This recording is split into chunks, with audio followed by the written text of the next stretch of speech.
Hola, ¿qué tal? Muy buenos días, buenas tardes, buenas noches, depende de cuándo estén revisando el material en la plataforma de YouTube o en la plataforma Educatic. Esta es la sesión número 16 del curso de imagen y discurso audiovisual. Y en esta ocasión vamos a tener una especie de cierre temático de todo lo que hemos visto de la unidad 2, de la unidad 3, perdón. Bueno, vamos a retomar algunas cosas de la unidad 2 también y sobre todo pues para ver lo que es lo que antiguamente sería la parte eh, de la construcción de mensajes visuales a nivel teórico o en su defecto el análisis de los mensajes visuales. En esta ocasión nos acompañan Ángela Islas, Brandon Rodríguez Ortega, Eduardo García, Juan José, Karen Hernández, Carly Flores, Mónica Jimena y mi mano derecha, Marisol Morales. Por ahí creo que se está conectando Héctor Camilo y pues bueno, vamos a entrar de lleno a la parte de este tema. De algún modo, aquí lo que vamos a resumir o recapitular en este tema que le he llamado semiótica y comunicación visual, sería una especie de reflexión, igual un tanto sobre a lo mejor el curso anterior que ustedes tuvieron de teorías de la significación, en términos de ver modelos de análisis y sobre todo la reflexión del signo visual. En esto converge mucho la parte de la unidad 3 que revisamos, de la composición de la imagen visual, ¿no? O el análisis del discurso, ¿no? Lo que es la composición y análisis de objetos visuales, por decirlo así, y sobre todo viendo esta diferencia muy clara entre lo que sería la teoría de la imagen o la filosofía de la imagen dentro o frente a lo que es la teoría del discurso visual, ¿no? Que por un lado la parte de teoría de la imagen nos permite reflexionar sobre el fenómeno de la representación, lo cual converge entre la lógica y la psicología muchas veces en problemas de representación o problemas de operación cognitiva. Y por el otro lado, sería ver la parte estructural de análisis de mensajes visuales, que es muchas veces donde se confunde mucho, sobre todo lo que es la teoría de la imagen, ¿no? Vemos muchos libros de teoría de la imagen, pero en realidad son libros de análisis de discurso visual. Ya hemos visto que hablar de filosofía de la imagen converge tanto dentro de lo que es la propia historia de la filosofía, la metafísica del conocimiento y la propia dimensión que se podría aplicar a todos los sentidos, ¿no? Entonces, de lleno, le vamos a entrar aquí a la parte dimensional, que realmente lo que vamos a ver es un modelo a lo mejor muy esquemático sobre la dimensión semiótica, ¿no? Sobre todo de las tres estructuras, las tres dimensiones básicas, que es sintáctica, semántica y pragmática, pero de algún modo vamos a ir integrando algunos elementos que a lo mejor cierra el texto de Jan Costa por ahí, a la parte de lo que son los signos, etcétera. De hecho, este texto invita mucho como a reflexionar la parte histórica, que por ahí pues también ya habíamos visto con Román Gubern, ¿no? La parte teórica acá del el bisonte a la realidad virtual, pero bueno, entonces vamos a ver que vamos a ir cerrando estos contenidos.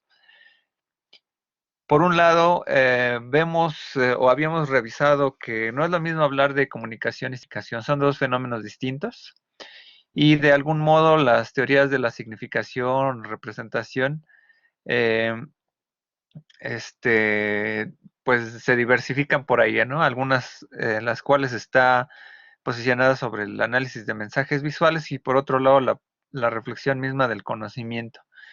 Entonces, en esta parte vamos a ir viendo que a lo mejor lo que nos interesa a nosotros como eh, analistas de la imagen o de algún modo eh, creadores en algún momento de la imagen, nos serviría mucho más bien entender esta dimensión comunicativa o pragmática de la significación. Eh, Entonces aquí el considerar, ¿no?, el objeto del estudio visual como factible fenómeno de análisis es un factible elemento de análisis semiótico, ¿no? Hemos visto que, bueno, sin duda alguna hay algunas teorías que rayan también en lo hermenéutico, ¿no? Incluso algunas posturas también sobre el análisis del símbolos podrían discrepar, ¿no?, dentro de la visión semiológica o semiótica pragmática y que tienen más a una dimensión hermenéutica, ¿no? Pero de algún modo, a lo mejor es una reflexión que cabe más en el curso previo, ¿no?, que ustedes revisaban, que, bueno, quien hace hermenéutica y hace semiótica, pues realmente son los dos ejes, ¿no?, sobre la cuestión de la investigación. Entonces, podríamos ver que todas las investigaciones tienen un eje lógico, porque pues tienes que dar lugar a un argumento, y por otro lado, pues bueno, toda comprensión de análisis de cualquier objeto, pues tiene un carácter interpretativo, ¿no? O sea, hay una convergencia entre dos posturas, ¿no? O sea, es como ¿cómo se llama? El burgués gentil hombre, ¿no?, de Molière, ¿no? O se hace prosa o se hace verso, ¿no? Entonces, pues de algún modo la parte semiótica y hermenéutica van de la mano, ¿no? O sea, hay momentos en que se hace una y en otros momentos se hace semiótica, ¿no? Aquel investigador que dice, no, pues yo hago mi investigación hermenéutica, pues bravo, ¿no? Que investigación no tiene interpretaciones. Así como aquel que dice, pues hago una investigación semiótica, pues del mismo modo, pues vislumbra este carácter, ¿no?, dialógico entre la posibilidad de generar una investigación por abrir su conocimiento, por lo tanto, pues es una apertura, ¿no?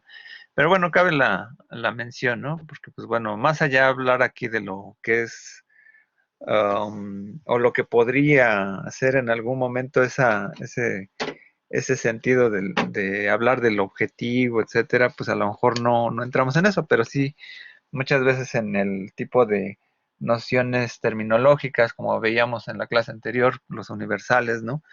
El objeto, pues finalmente viene siendo uno de esos conceptos a lo mejor complicados, ¿no?, que nos dimensionan en esta gran índole.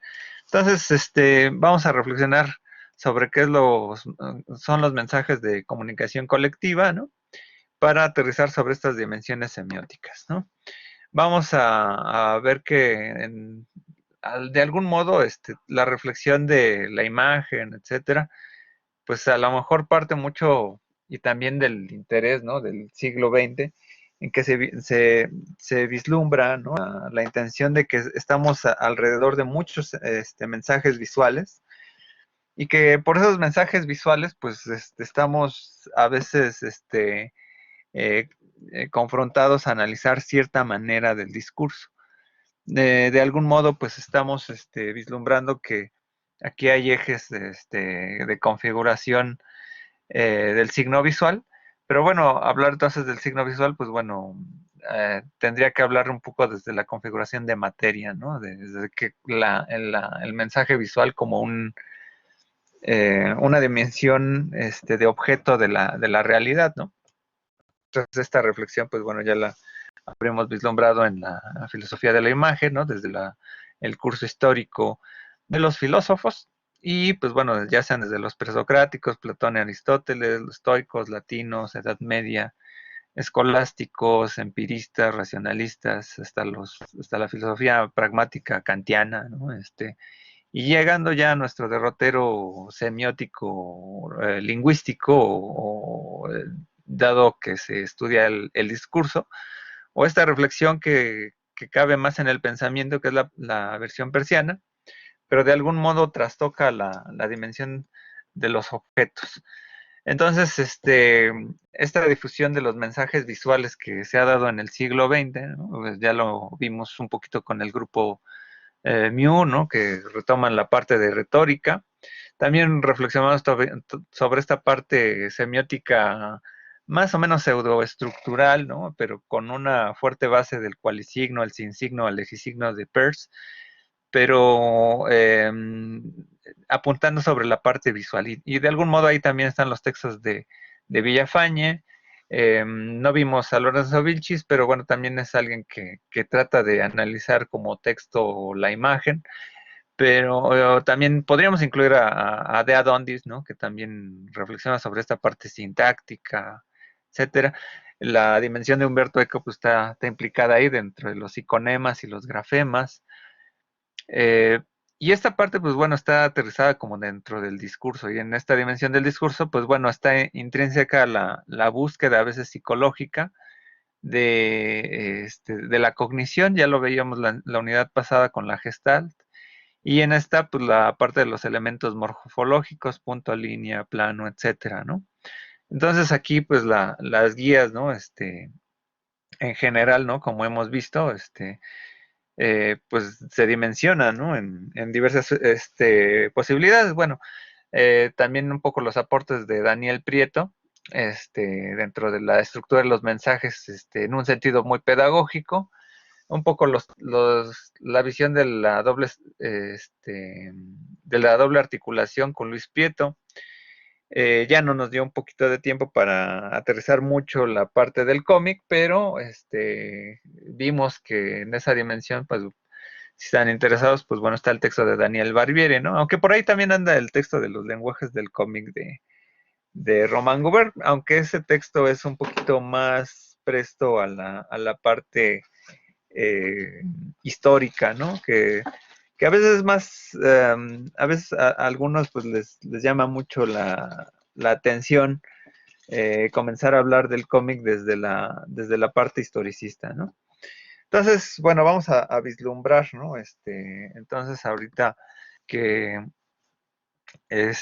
autores, ¿no? Bueno, por ahí incluí por ahí en algún momento alguna referencia de Sebastián Serrano por la parte semiótica, pero aquí, bueno, Jan Costa, pues bueno, sí apunta muy bien esta dimensión diferente, ¿no? Significación y comunicación son dos procesos diferentes, ¿no? Y que bueno, también en aras de nuestra especialización de la comunicación y la producción audiovisual, pues bueno, hay una clara jerarquía que vislumbramos ahí con González, bueno, con Caroline Korsmeyer, ¿no? Por ahí andaba rondando por ahí también el texto de González Ochoa, ¿no? De teoría de apuntes sobre la representación, pero bueno, con el texto de Caroline Korsmeyer sí vislumbramos esta parte, ¿no? De la evolución filosófica o la preeminencia de ver la visión, ¿no? Sobre otros sentidos, aunque sí, por ahí también de manera inmanente la evolución del arte visual o de los mensajes visuales con Román Gubert, ¿no? En realidad vamos a estar aquí como haciendo ya reflexiones in situ ahí de todo lo que hemos visto, porque bueno, estamos cerrando unidad, ¿no? Porque estamos ya aterrizando la parte comunicativa. Entonces, bueno, ese autor no lo puse ahí, pero estará en el repositorio de los textos ahí finales, ¿no? Autor Bañuelos, ¿no? Que habla de la aplicación semiótica a los procesos de diseño, por ahí refiere a Gibson, ¿no? Entonces, aquí comienza a reflexionar un poco sobre la dimensión significativa, ¿no? De cualquier elemento, ¿no? Y pues obviamente todos lo que hemos visto, que muchos autores reflexionan primero sobre los conceptos, las categorías, lo que es la teoría semiótica abstracta, ¿no? Antes de ser descriptiva o aplicada, ¿no? Que es generar nuestros conceptos. Y bueno, autor que refiere a Gibson, ¿no? Que pues bueno, un, cuando un hombre deja un trazo sobre una superficie estática, ¿no? Como una pintura o una mancha sobre una pared o un muro, entonces deja como una huella, ¿no? Entonces ahí implica una relación entre lo gráfico con como el signo como un acto fundamental. Entonces, después de esta reflexión, ¿no? Y por ahí mezclando a un autor que a lo mejor quizá algunos de ustedes llegaron a ver el semestre pasado, es a Zunzunegui, ¿no? Que bueno, pues de algún modo, pues bueno, se da una dimensión o doble dimensión lo que es la semiótica, ¿no? Lo que es la semiótica planaria y figurativa, ¿no? Pero en esta parte, un trazo, ¿no? Podría ser hecho con un punzón, la mano, un palo, lo que sea, y que utiliza un elemento material, ¿no? Entonces aquí el cambio de superficie, pues bueno, también se da por una estructura de dimensión entre luz, variaciones de forma, y entonces esto implica en una reflexión final para Bañuelos, ¿no? Que el trazo gráfico como una huella visual, ¿no? Pues determina un tipo de signo visual, ¿no? Y actualmente lo que confrontamos, ¿no? Es una divergencia, sobre todo con los procesos comunicativos visuales y tecnológicos, donde no encontramos esa huella físicamente en términos de la proyección misma de la imagen. O sea, anteriormente podíamos ver una pared y podíamos ver ahí una mancha, y podemos ver la parte de materia, ¿no? Pero ahora que ustedes tienen enfrente de ustedes una computadora, un monitor, sea de retina o bueno, no sé si son muy antiguos, ¿no? Que tuvieran todavía de con iconoscopio o bueno, no, lo que son estas barras de bulbos pequeños, ¿no? Que a veces iluminan la pantalla, pero de algún modo no está ahí tangiblemente la dimensión de la huella, ¿no? Entonces, de algún modo aquí parece que tenemos imágenes sin huella, ¿no? En esta dimensión digital. Obviamente hay un respaldo ahí de la parte del hardware, ¿no? Pero ya cambia un poco la dimensión colectiva tal cual se había venido a ver, ¿no? Aunque sí hay un carácter material depositario, ¿no? O sea, incluso desde el cine, ¿no? Con el celuloide, la proyección, o sea, hay un respaldo material, ¿no? Aunque ya la imagen tal cual la confrontamos, pues bueno, su ocupación en el espacio físico puede ser un tanto diferente, ¿no? Entonces, en esta dimensión podríamos ir vislumbrando toda esta parte tecnológica. Aquí siguiendo un poco Zunzunegui a través de Bañuelos, bueno, es por si no vieron a Zunzunegui, ¿no? Hay una parte bidimensional entre lo visual, ¿no? Que es aplicar la semiótica a lo gráfico, que sería lo que se llama semiótica planaria, que son dos dimensiones, ¿no? Que es una interpretación estructural sincrónica en un tiempo y espacio determinado y del discurso, a través de, pues también se mezcla, ¿no? Con las aportaciones de la función del objeto o los objetos en términos de la relación icono, índice y símbolo, tal cual como lo habíamos vislumbrado, ¿no? Esta inmanencia tanto con Humberto Eco, ¿no? No así tal cual del Peirce que conocemos que es mentalista, pero sí de una aplicación reflexiva sobre la relación icónica, así como en Magariños, ¿no? Entonces, estas categorías de la naturaleza real, ¿no? Aplicadas a los mensajes visuales, se podrían delimitar como el campo visual tal cual como sería un texto. Tenemos estas dos dimensiones, que es la semiótica plástica y figurativa, en donde una parte se comprende en términos de la asociación de la figuratividad de las cosas, ¿no? Y otra que constituyen formalmente los elementos de la expresión. De algún modo esto nos recuerda un poco los grafemas y los iconemas de Eco, en donde pues, hay elementos, líneas, puntos sin sentido, ¿no? Y ya cuando se asocian, ¿no? Pues bueno, ya se da esta dimensión de significación. Entonces, de algún modo esta parte de planaria, ¿no? También es una doble dimensión, ¿no? Como si fuera también esta búsqueda de los códigos en la doble articulación. Y entonces tendríamos esta reflexión, ¿no? La semiótica figurativa, representaciones parciales de los objetos del mundo natural mediante un código de reconocimiento, Mientras que la semiótica plástica se ofrece como construcción visual desde elementos constitucionales como el color o no constitucionales. Aquí como lo que tenemos es también otra manera de llamar esta parte, ¿no? De la figuratividad, ¿no? Lo que veíamos de los iconemas, ¿no? Y los grafemas, ¿no? Pero la parte figurativa o plástica, ¿no?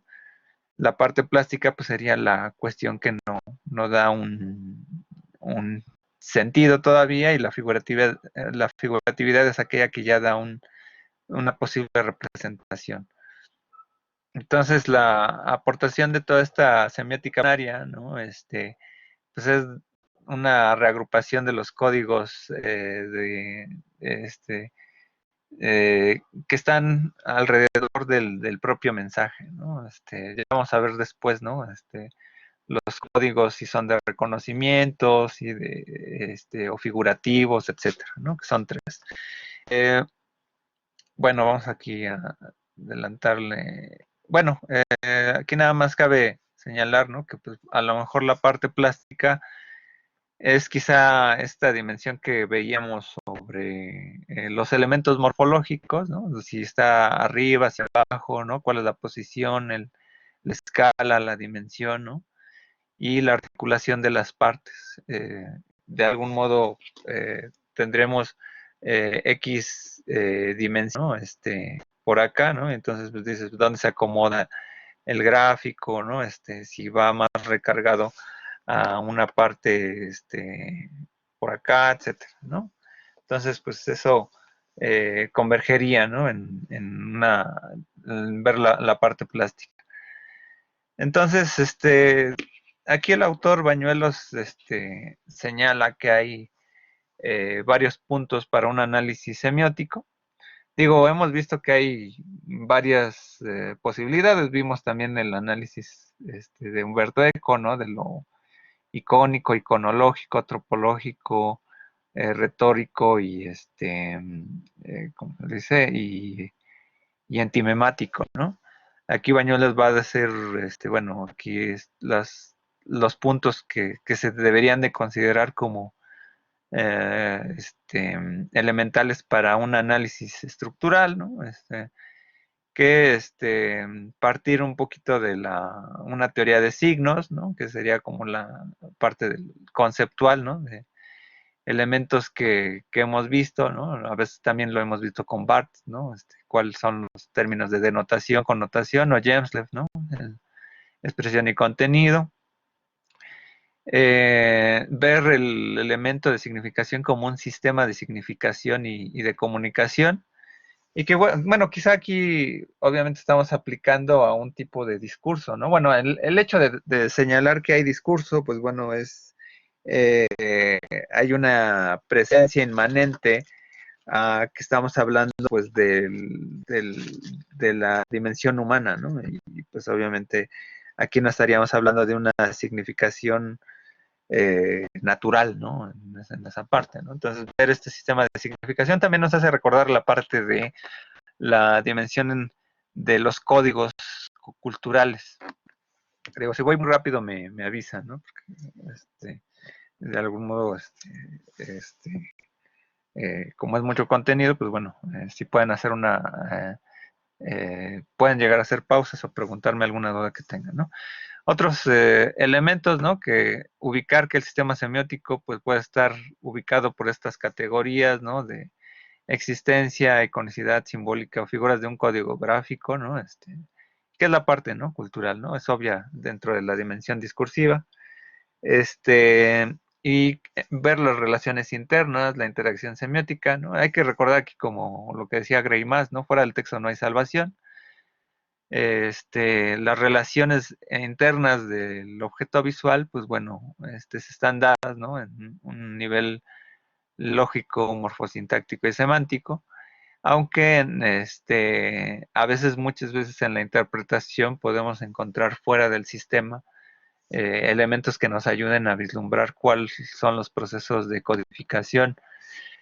Por último, pues bueno, aquí es la parte totalmente pragmática, ¿no? En donde vemos que estos signos están depositados, ¿no? En culturas, contextos, Veíamos la clase anterior con Nelson Goodman, en donde los elementos de significación, sobre todo de notación, pues tendría que ver con una relación constituyente a través de los tropos, de las figuras retóricas, y que nosotros vamos conociendo las cosas alrededor de diversas figuras alrededor de nuestro mundo.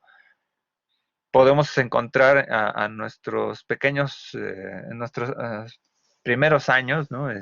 Una relación de figuras icónicas que las vamos depositando en la memoria y gracias a esa memoria pues vamos acrecentando el conocimiento y a su vez vamos figurando cosas más complejas, ¿no? Lo veíamos, por ejemplo, en estos fenómenos simbólicos de conocimiento, donde a veces también a través de pinturas o figuras también inmanentemente podemos ir conociendo el mundo, ¿no? Para llenar nuestra caja de significados, esta relación entre referentes y símbolos, ¿no? A través de objetos determinados que están cargados de significación. Pero esto se va dando a través de una parte natural, ¿no? De nuestra vida. Y pues vamos a iniciar, bueno, entonces en estos 3 niveles, ¿no? Vamos a ir como agrupando todo esto que hemos visto en estas categorías, ¿no? Y de hecho esto les puede servir en algún momento cuando quieran hacer una tesis, ¿no? De investigación, ¿no? Cuando llegan a la parte, bueno, ya en una investigación ya pasaron a la parte teórica de los conceptos, de las categorías teóricas que van a fundamentar su objeto de estudio. Después llega un capítulo 2 que comienzan ahí a lo mejor referir el marco histórico del objeto, ¿no? Luego un capítulo 3 donde ya describen el objeto tal cual, ¿no? Pues esta película tiene tal, habla de esto, etcétera, ¿no? Es un fenómeno de observación, ¿no? El análisis más bien la descripción del objeto. Y luego llegan a un cuarto y quinto capítulo donde hacen análisis, ¿no? Un cuarto capítulo en la parte del análisis, bueno, aquí podría converger mucho esta parte, ¿no? Cuando están haciendo el análisis del mensaje, el análisis del discurso, presto a las unidades un poco dimensionales de la semiótica. Y en esta parte, pues, hacemos alusión a las dimensiones que pues había dejado eh, Morris, ¿no? Dentro de la semiótica, ¿no? Porque de algún modo está vislumbrando aquí este antiguo trivium, ¿no? Que había vislumbrado Peirce, pero está de algún modo organizado en la parte sintáctica, de la parte de la forma, en la parte de los signos con su relación con otros signos, la parte de los signos con los objetos, que es la semántica, y la parte de los usuarios, ¿no? Entonces, de algún modo también esto nos refleja toda esta búsqueda antigua, ¿no? Y por eso no estaba de más reflexionar sobre las categorías de Aristóteles o Kant, ¿no?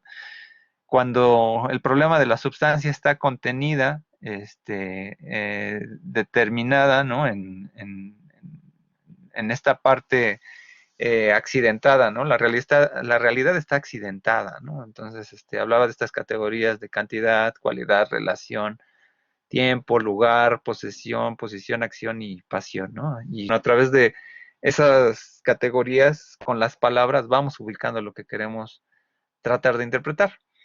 Tenemos una pregunta, ¿no? Dice Karen Hernández. ¿Esta caja de significados también tiene que ver con la cultura de cada región geográfica? Pues de algún modo, como, como intérpretes, nosotros somos depositarios de una cosmovisión. En esta dimensión pragmática, la cosmovisión, pues a veces se va articulando a través de nuestras acciones, ¿no? Y estas acciones tienen un devenir, ¿no? Sobre nuestra relación cosmogónica, por así decirlo. Y esta relación cosmogónica está pues implicada a través de las costumbres o los hábitos, ¿no? De hecho, un sinónimo de interpretante es el hábito, ¿no? O la costumbre, la forma en que nosotros estamos habituados a interpretar las cosas. Entonces, bueno, en esta parte pragmática, en donde el sujeto está confrontando a los signos en su mundo cotidiano, ¿no? Pues bueno, ahí estaría intrínseca la cultura, ¿no? Y aquí viene esta confrontación, ¿no? A veces entre los semióticos estructurales y los semióticos, sobre todo los hermeneutas, ¿no? Más que los pragmáticos, ¿no? Porque los estructuralistas dirían, ¿no? Dentro del propio signo está inserta la cultura. Y diría, pues a lo mejor un hermeneuta, no, el contexto es necesario para ubicar el significado de lo que estás tratando de dilucidar, ¿no? O sea, de hacer marcos de interpretación amplios, etcétera. Y ahí la cultura tendría que ser diversificada en comparación de discursos incluso. Entonces, bueno, en una postura un poco como la de Jacobson, ¿no? La cultura estaría determinada, ¿no? Por esta función metalingüística, en donde estaríamos relacionados alrededor de un sistema, ¿no? Ustedes vieron también esta parte de la cultura, a lo mejor en significación, con la escuela rusa, ¿no? Con Yuri Lotman, ¿no? Y Otorov, ¿no? Bueno, sobre todo Lotman, ¿no? Sobre la parte de la semiósfera, ¿no? Entonces, esa parte de la relación de signos, pues en realidad la cultura es la totalidad de los signos, ¿no? Que se ven inmersos, ¿no?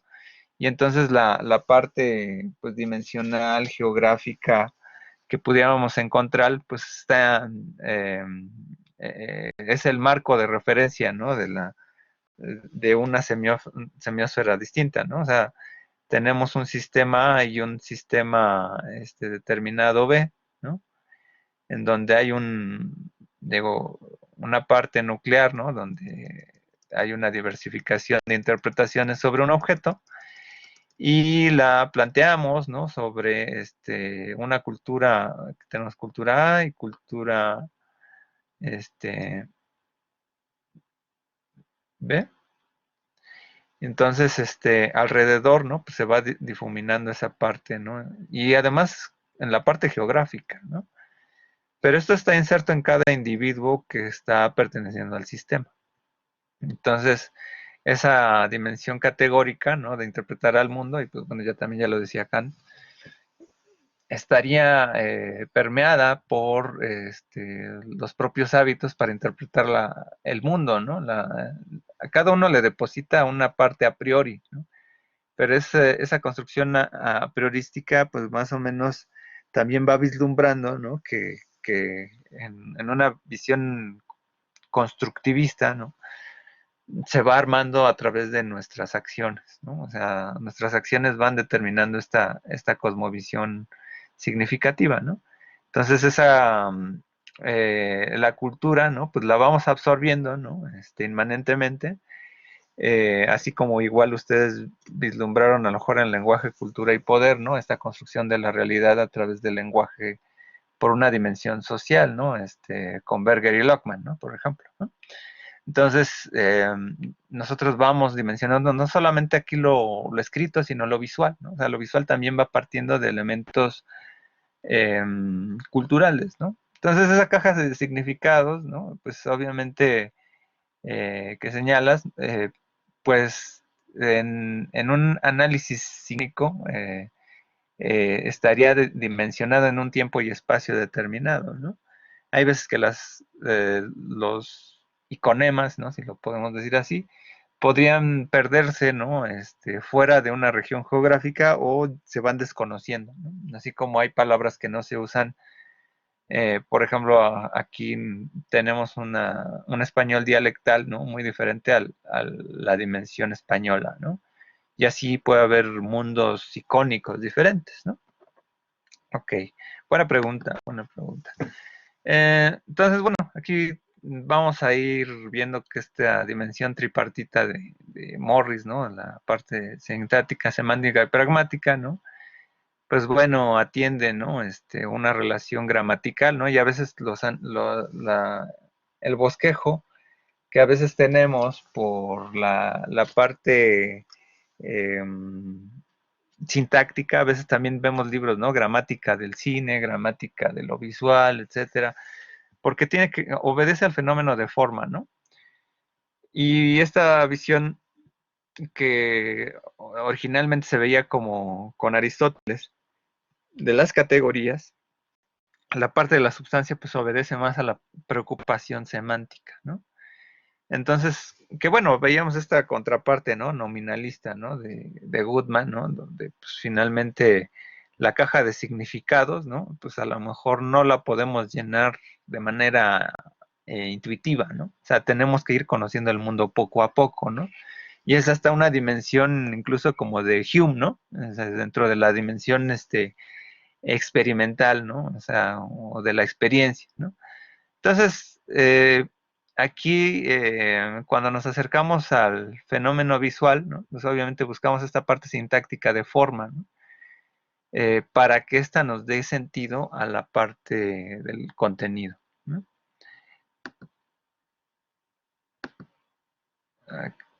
Entonces, aquí ya es un poco hacer alusión a la parte que veíamos, ¿no? Las clases anteriores, ¿no? Sobre lo que es discurso, ¿no?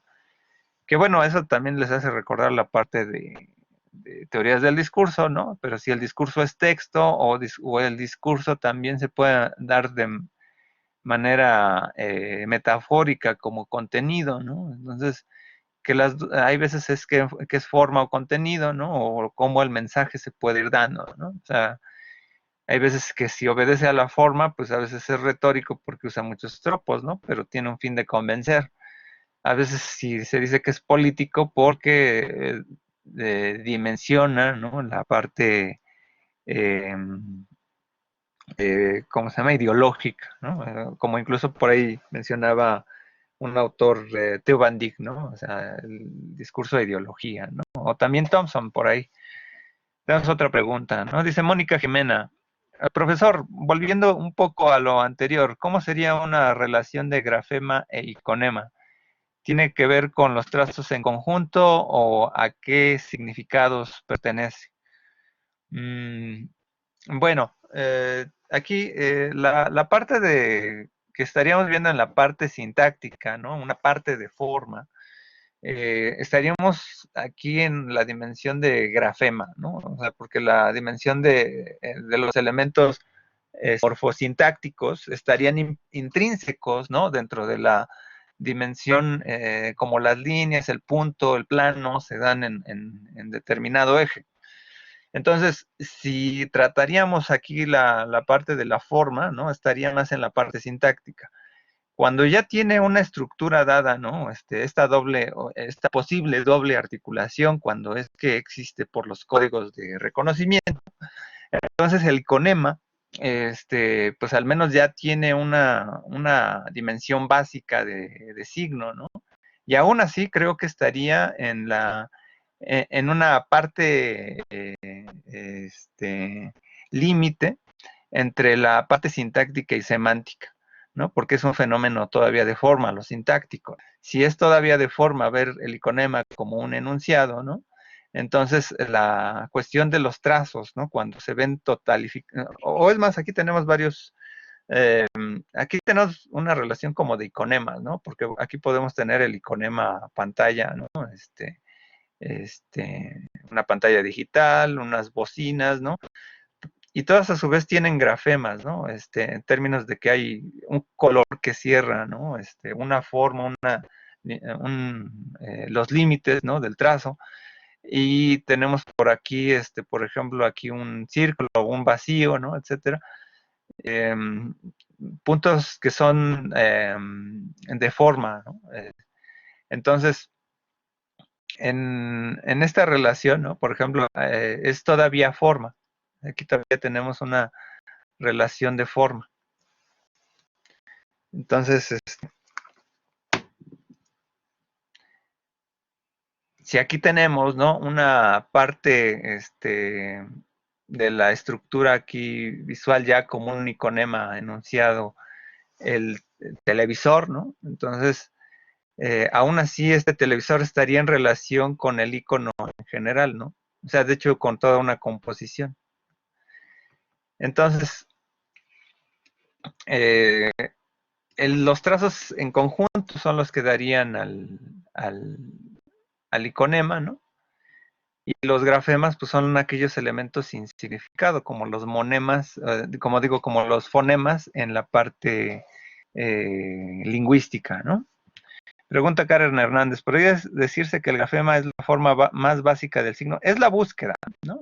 Es la búsqueda, porque bueno, recordemos que en esta dimensión de eco que retoma de Luis Prieto, ¿no? Los códigos se pueden dar en doble articulación o a veces de manera sin articulación, ¿no? Como por ejemplo los colores, ¿no? Un color rojo, ¿no? Ya tiene de por sí culturalmente un significado, una unidad que puede ser la restricción, ¿no? En un semáforo, por ejemplo, ¿no? Entonces ahí ya podríamos dimensionar una posible aplicación, ¿no? Al código, ¿no? Entonces, pues sí, hay una búsqueda, ¿no? Ahí, ¿no? De algún modo, pues ahí la parte que veíamos incluso este, con la gestal, ¿no?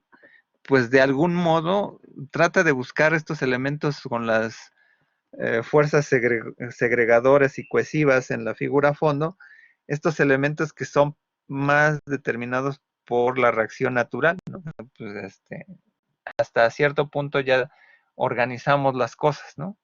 Ese todavía es como un problema de forma, ¿no? Entonces esa búsqueda del grafema, pues es como precisamente tiene alusión a esta parte de la doble articulación, en donde pues sí hay una determinante, ¿no? De decir, bueno, hay muchas variantes ahí posibles, ¿no?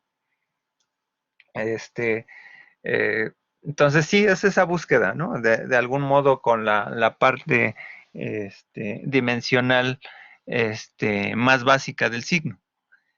Entonces, si podríamos ver esta búsqueda, pues parece que hay aquí mucha alusión a la parte eh, pues lingüística, ¿no? Metafórica, ¿no? En ese punto es como a veces lo dimensionamos, ¿no? Entonces, no sé si quedó un poquito más claro, ¿no? Tanto ambas preguntas, ¿no? Entonces,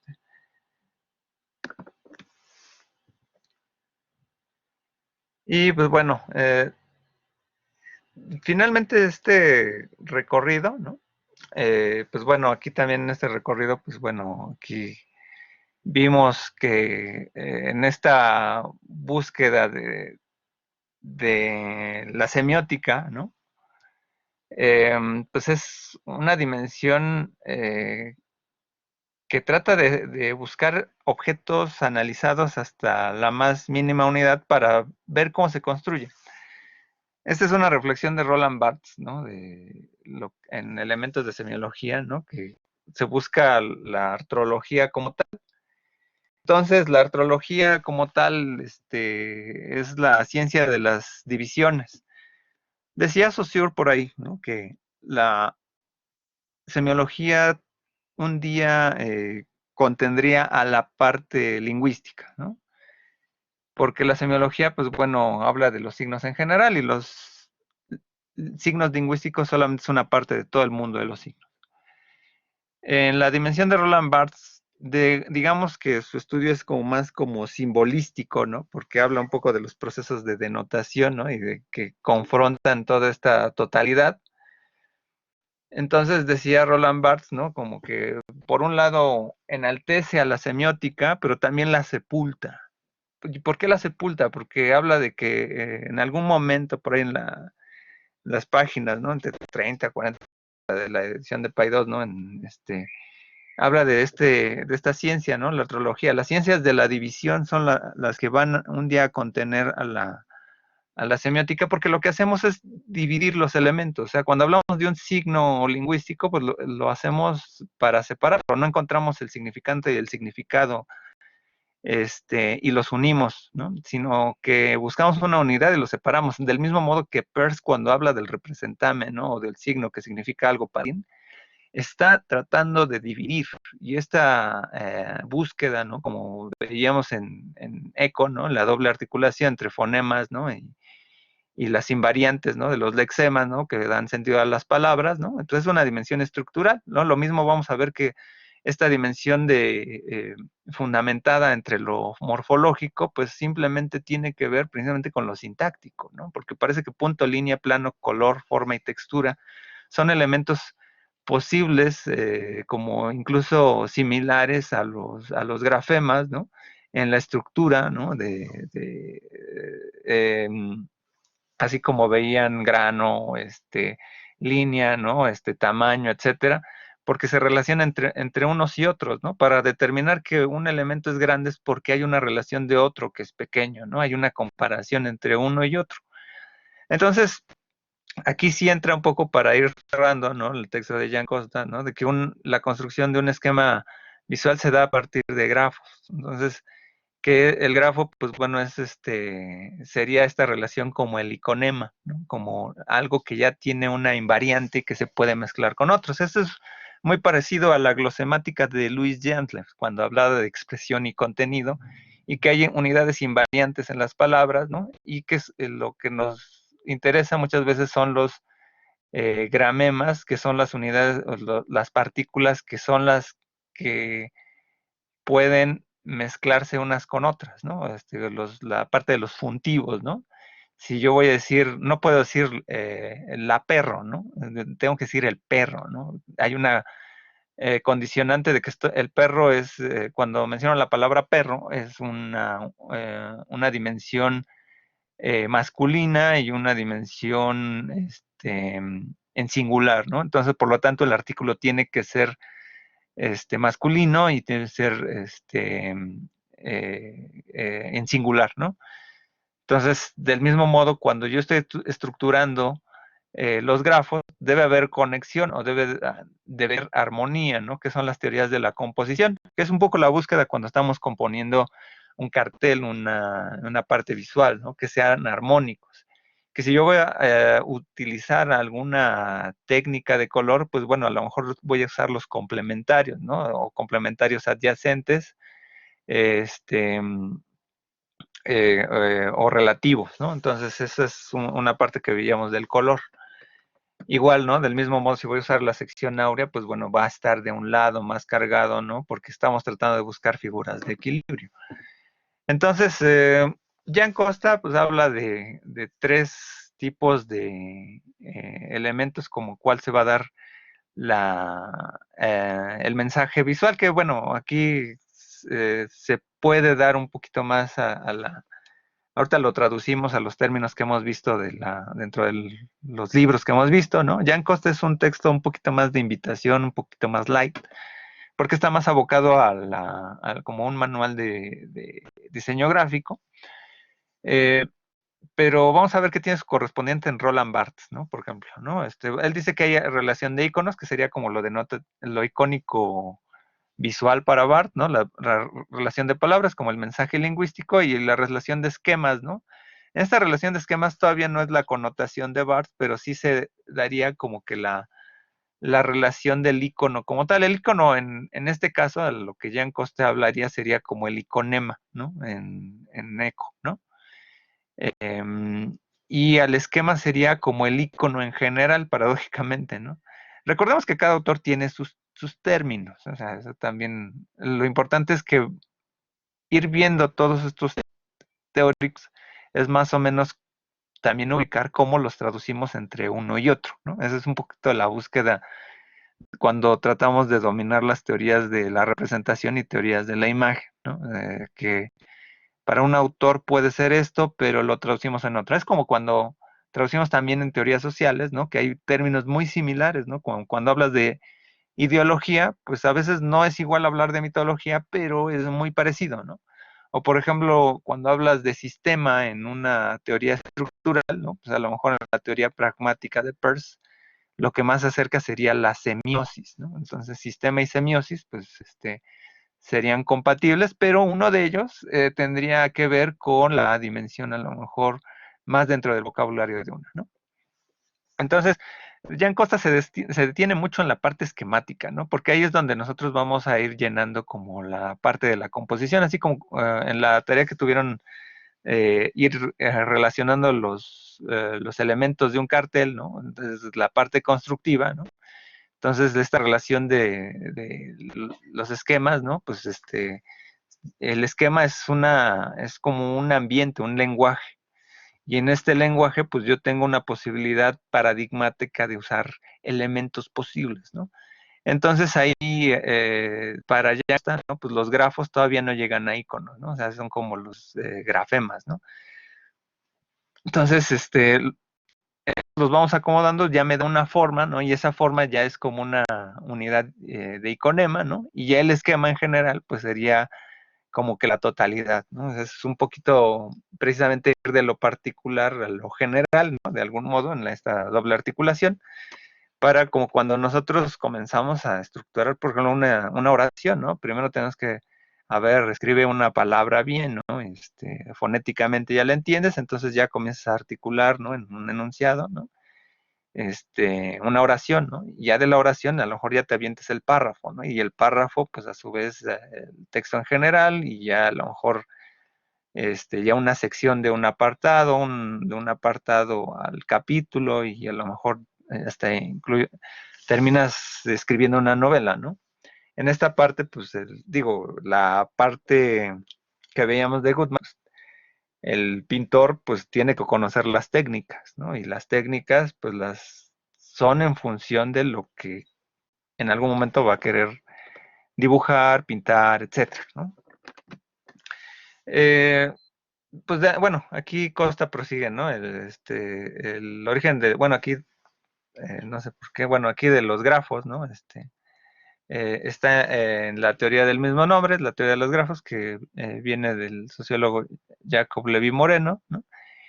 Y digo, pues aquí, bueno, tiene que, si lo traducimos, por ejemplo, eh, a la dimensión, ¿no? Estructural, ¿no? Son los significantes vacíos, ¿no? O sea, una letra, por ejemplo, sin relación, pues es un significante vacío porque no significa un nada, ¿no? Aunque bueno, puede significar la letra A, ¿no? Pero así como tal, una unidad estructural, pues a lo mejor un grafo también, una línea fuera de tal, pues te puedes dar a entender o significa que es una línea, pero dentro de la composición, no te significa algo exactamente, ¿no? A ver, me permiten tantito, voy a cerrar la ventana.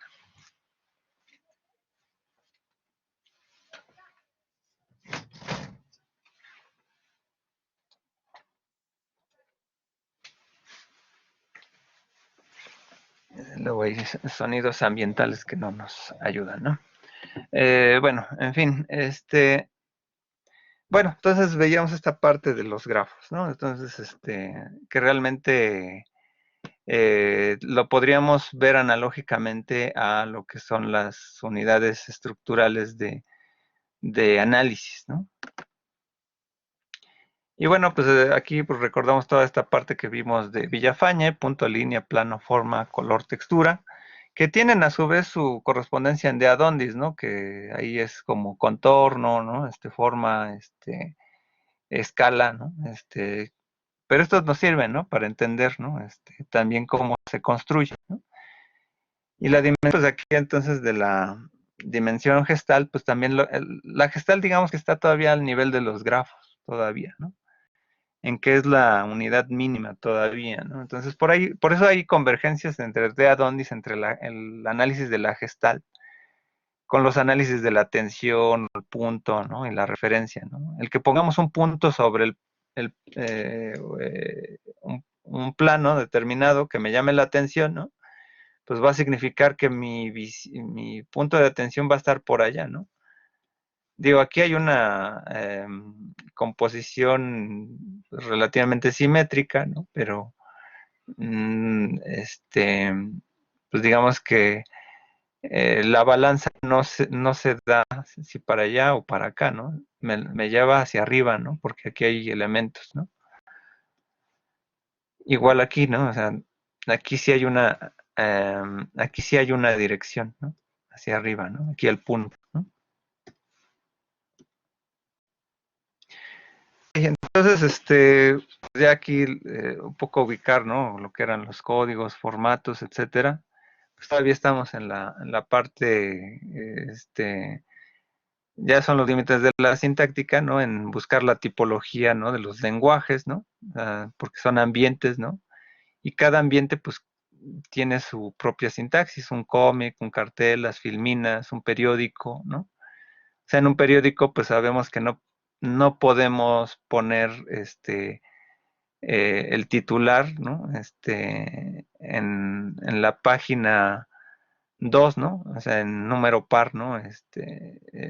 O sea, de hecho, está la página 1, que es la portada, ¿no? Le das la vuelta, ¿no? Está la página 2, casi nadie ve esta parte, ¿no? Siempre fijamos la vista más sobre la parte inicial, ¿no? Aquí podemos poner los créditos, etcétera, pero aquí vamos a poner los titulares, ¿no? Entonces hay una especie de sintaxis, ¿no?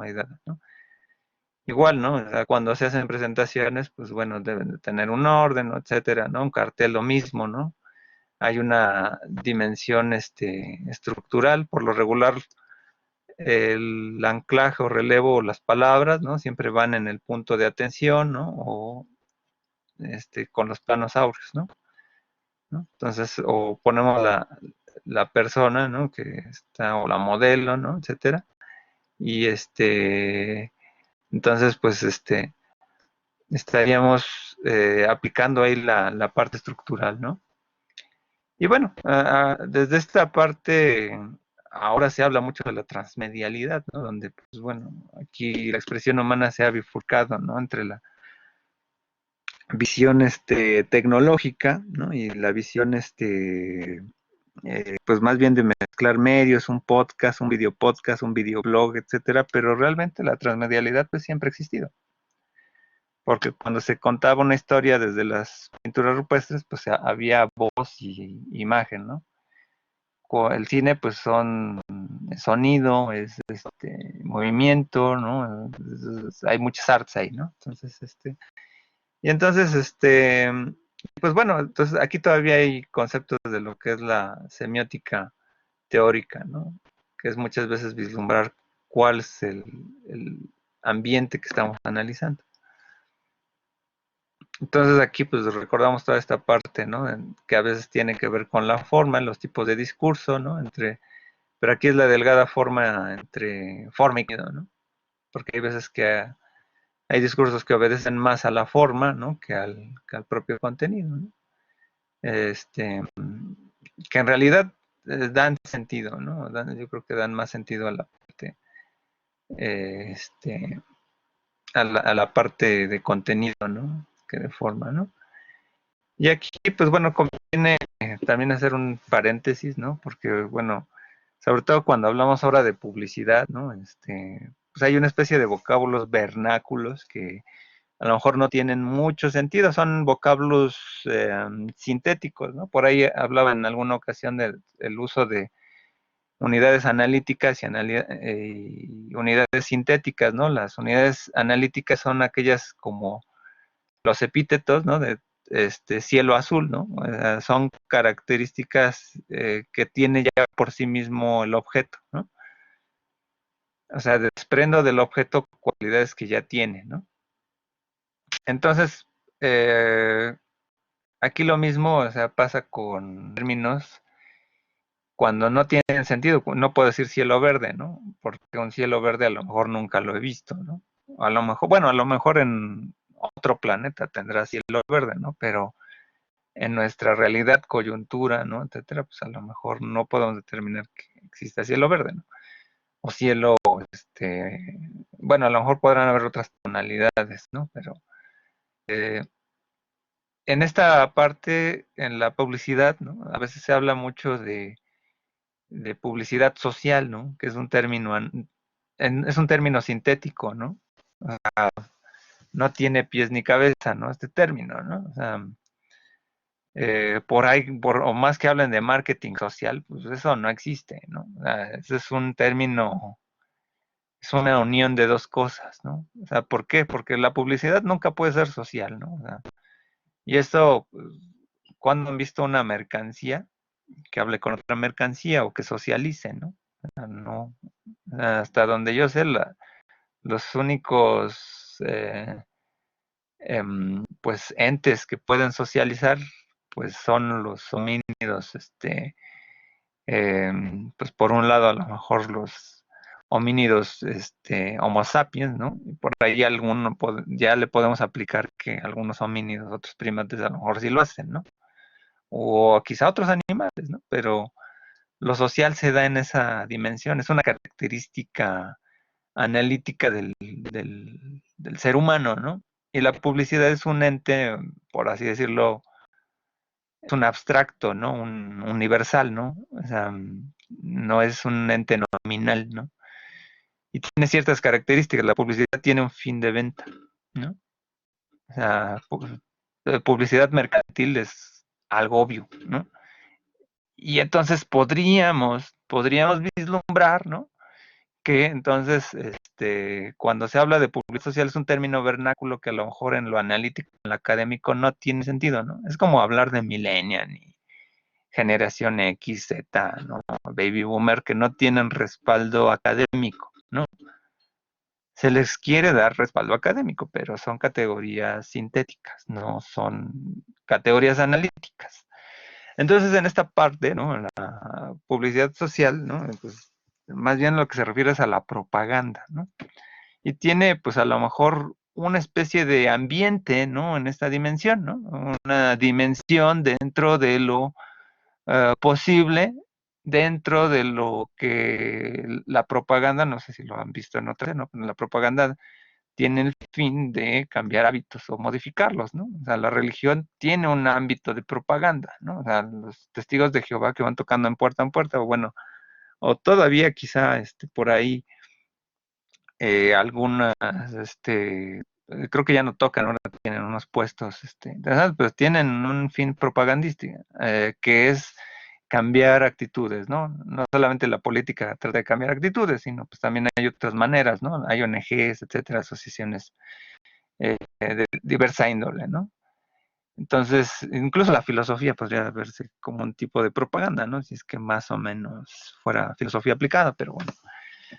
Entonces, cuando vemos un mensaje, ¿no? Pues puede tener un fin social, ¿no? Ahí sí, o quizá, ¿no? Entonces, diferente a lo que es la publicidad como tal, ¿no? Que pues, sí aborda un mensaje con fin de mercadotecnia, ¿no?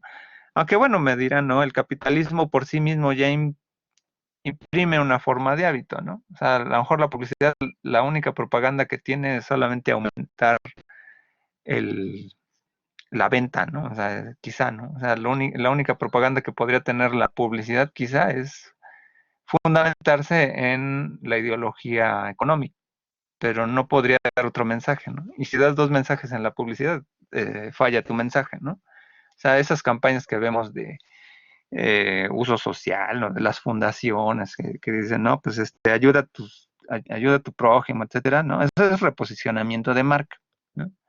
Entonces ahí no entra esa parte, ¿no? Pero cada uno tiene su ambiente, ¿no? La propaganda no tiene un fin mercantil, ¿no? Es posicionar una idea, ¿no? En la otra es una marca, ¿no? Y esos son elementos todavía de forma, ¿no? Ahí es donde entraríamos un poco a los objetivos, ¿no? De nuestro mensaje, ¿no? Y bueno, en esta sociedad tan mediatizada, ¿no? Por la parte informática, ¿no? Se ha dado un equilibrio, ¿no? Entre la parte del marketing, ¿no? El diseño y lo que es el negocio, ¿no? Entonces, de estas dos, pues quizá a ustedes, ¿no? A menos que se vayan a América en una maestría, ¿no? O en administración, pues la parte que ustedes tratarían de dominar es el e-design, ¿no? Y este e-design, ¿no? Pues confluye, ¿no? En que es un lenguaje, o sea, se ha vuelto un lenguaje, el lenguaje de Internet, ¿no? Porque ahora, por ejemplo, no es nada milagroso realmente ver que, bueno, ahora todos están haciendo home office, etcétera, y no, y pues realmente desde hace mucho tiempo que hay gente que lo hace, ¿no? Y de repente es un medio estar trabajando con la computadora, estás escribiendo, mandando mensajes, de repente hay gente que descansa 5 minutos, se mete al Face y en el Facebook te venden un buen de mensajes publicitarios, ¿no? Y de ahí es donde pues, dices, bueno, te manda a Mercado Libre, necesitas algo y de repente ya te están espiando con el celular, etcétera, y la palabra que dijiste hace 20 minutos ya te aparece en comercial, ¿no? Entonces, de algún modo, pues bueno, esta parte que, bueno, que de algún modo Julian Assange pues, ya había mencionado desde hace mucho, que desde hace mucho tiempo, no sé desde qué versión del Android, te graba la voz, etcétera, ¿no? Los codificadores, pues bueno, pues esta dimensión que se trata de ser como bidimensional, bidireccional, ¿no? En términos de que es como personal, etcétera, que de repente te metes a Netflix, pues ya tienes 70% de afinidad con La Casa de las Flores, porque tú veías telenovelas, ¿no? Entonces, ahí ya más o menos, como veías La Rosa de Guadalupe, telenovelas, pues te sale eso, ¿no? Entonces, o de repente, no, pues tú veías películas de Tarantino, pues te vamos a mandar aquí unas películas de violencia y de acción, ¿no? Etcétera, ¿no? O sea, entonces como que ya hay esta especificación de público, ¿no? Pues ya, es más, ustedes ya casi ni siquiera tienen que hacer esta parte de minería de datos, ¿no? Que hace el marketing, ¿no? Que ya les tienen más o menos especificado el tipo de público, el tipo de target. Y entonces aquí el lenguaje que deben utilizar, pues es ya más o menos intencionado, ¿no? Aquí es muy, muy, muy intrínseco con la parte del objetivo del mensaje, ¿no? Entonces, bueno, en esta parte, bueno, también esquemática, bueno, aquí ya en Costa pues, se detiene mucho en la parte del tratamiento gráfico, donde pues ya la dimensión visual pues se bifurca, ¿no? Incluso en la parte de también es el lenguaje de los infografías, ¿no? Y las infografías pues tienen manipulación de texto, de gráficos y estructuras visuales, ¿no? De contenido, ¿no? Este aterrizaje a veces muy analítico de los carteles que ya no solamente están anunciando algo, sino están especificando una información. Y bueno, pues aquí da un poco de términos, ¿no? La relación entre la parte informática y la parte de grafía, ¿no? Y la búsqueda de esquematización, ¿no? Que realmente es como una derivación del cartel todavía, ¿no? Así como veía Prieto, ¿no? Entonces aquí el infografista profesional trata los contenidos de especialidades y se inserta en nuevas estructuras muy semejantes a las de la industria de la imagen. Entonces aquí debe tener una orientación gráfica, una orientación fotográfica y una orientación videográfica, ¿no? Eh, Están dentro de lo que es el perfil de un infografista, ¿no? Que bueno, una parte es entender como la parte de composición gráfica, ¿no? Como por ejemplo veíamos con la morfología de la imagen, la orientación fotográfica, pues al menos entender la parte de la regla de los tercios, y la orientación videográfica es que estamos atendiendo un tipo de públicos, ¿no? Que está constantemente en multitask, ¿no? En multitareas, ¿no? O sea, seguramente, por ejemplo, esta presentación, el hecho de que no tenga posibilidad aquí la plataforma en meter animaciones, pues seguramente a muchos de ustedes les aburre, ¿no? La parte, ¿por qué? Porque, bueno, además, pero bueno, aquí el contenido teórico universitario, pues es más de la reflexión, ¿no? Pero su generación está dimensionada por contenidos de 20 segundos, por contenidos de 255 caracteres, y si no se aburren, ¿no? O sea, no pueden pasar a veces más de 2 páginas, ¿no? Entonces, en esa condición, la infografía trata de reducir elementos eh, en términos de lo esquemático, ¿no? O sea, y aquí se mezcla lo transmedia, ¿no? Entonces, aquí en esta infografía, ¿no? Entonces, aquí tenemos varios elementos tópicos, ¿no? De visuales, ¿no? Y gráficos, etcétera, ¿no? Pero bueno, aquí esta infografía la hice con estos programas de Canva, ¿no? En algún momento, bueno, pues ahí, más o menos ya tiene viñetas prediseñadas. Entonces esas viñetas, pues ya nada más las llenas, ¿no? Entonces, que bueno, aquí los colores como que ya tenía, pues bueno, están un poco extraños, ¿no? Pero bueno, eh, ahí en la parte del infografista profesional sí tendría, ¿no?, que diseñar desde Photoshop, pues, por ejemplo, cuáles son los colores, etcétera, ¿no? Y pues bueno, ahí es donde uno tiene que usar su recurso, pues, más que nada como iconográfico, ¿no? Y aquí se vislumbra mucho esta parte que a lo mejor, pues, desde dónde parte la cultura visual, ¿no? Que esta reflexión que hacía Jan Costa, ¿no? Históricamente, ¿no? Pues, por ejemplo, pues tenemos que tener muy clara la dimensión escrita, ¿no? Pero, por ejemplo, nuestra cultura mesoamericana que usaba los códices, pues, es una visión plástica, ¿no? O sea, y esa visión plástica también, los ideogramas, por ejemplo, japoneses, ¿no? También, entonces también hay, hasta donde yo sé, que yo sepa, no hay, no sé si hay un grado de analfabetismo cero en Japón, ¿no? Eh, Porque de algún modo su manera de comunicación con eh, estas ideografías, esta parte visual, ¿no?, figurativa, pues ya tiene una correspondencia con alguna palabra, ¿no? Entonces, eso es interesante, son fenómenos a lo mejor culturales, ¿no? Pero pues bueno, en este fenómeno transmedia nosotros tenemos que integrar todo, ¿no? O sea, si la mayor parte de población pues no lee, pues ustedes sí están obligados a hacerlo si es que quieren ser un profesional de la comunicación, ¿no?